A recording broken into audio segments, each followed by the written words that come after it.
Hi ಎಲ್ಲರೂ ಹೆಂಗಿದ್ರಿ ಮರ್ರೆ ಎಲ್ಲರೂ ಆರಾಮಾಗಿದ್ರಿ ಅಂತ ಹೇಳಿ ಅನ್ಕೊಂಡಿದ್ದೆ. ಈ ವಾರ ಪೂರ್ತಿ ತಿರ್ಗೋದೇ ಆಯ್ತು, ಮತ್ತೆ ತಿರುಗ್ತಾನೆ ಇರೋದು. ಈಗ ನಾನು ಮನೆಯಿಂದ ಮತ್ತೆ ಎಲ್ಲಿಗೆ ಹೋಗ್ತಾ ಇದ್ದೆ ಅಂತ ಹೇಳಿದ್ರೆ ಸ್ಯಾಟಲೈಟ್ ಬಸ್ ಸ್ಟ್ಯಾಂಡಿಗೆ ಹೋಗ್ತಾ ಇದ್ದೆ. ಎಂತಕ್ಕಂತ ಹೇಳಿದ್ರೆ ಮತ್ತೆ ಕೇರಳಕ್ಕೆ ಹೋಗ್ತಾ ಇದ್ದೆ. ಎಂತಕ್ಕೆ ಹೋಗ್ತಾ ಇದ್ದೆ ಅಂತ ಹೇಳಿ ನೆಕ್ಸ್ಟ್ ವೀಡಿಯೋದಾಗ ಹೇಳ್ತೆ. ನನಗೆ 8:15 ಬಸ್ ಇತ್ತು. ನಾನು 8 ಗಂಟೆಗೆ ಕ್ಯಾಬ್ ಮಾಡ್ಕೊಂಡು ಹೋದೆ. Satellite bus stand finally reach ಆದೆ. ನಾನು ಮತ್ತು ತಂಗಿ ಹೋದ.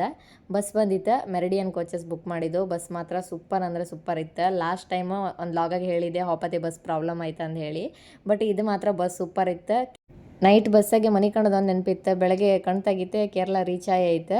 ಅಷ್ಟು ಬೇಗ ರೀಚ್ ಆರು. ಕೇರಳದಾಗ ಎಲ್ಲರೂ ತುಂಬ ಜನ ಎಲ್ಲ ಕೆಲಸಕ್ಕೆಲ್ಲ ಹೋಗ್ತಾ ಇದ್ರು. ಅಷ್ಟೊತ್ತಿಗೆ ಅನಿಸ್ತು ಮನ್ಸಿಗೆ ಇವ್ರ ಸಕ್ಸಸ್ಸಿಗೋಸ್ಕರ ಎಷ್ಟು ಕಷ್ಟಪಡ್ತಾ ಇದ್ರಪ್ಪ ಅಂತ ಹೇಳಿ ಅನಿಸ್ತು.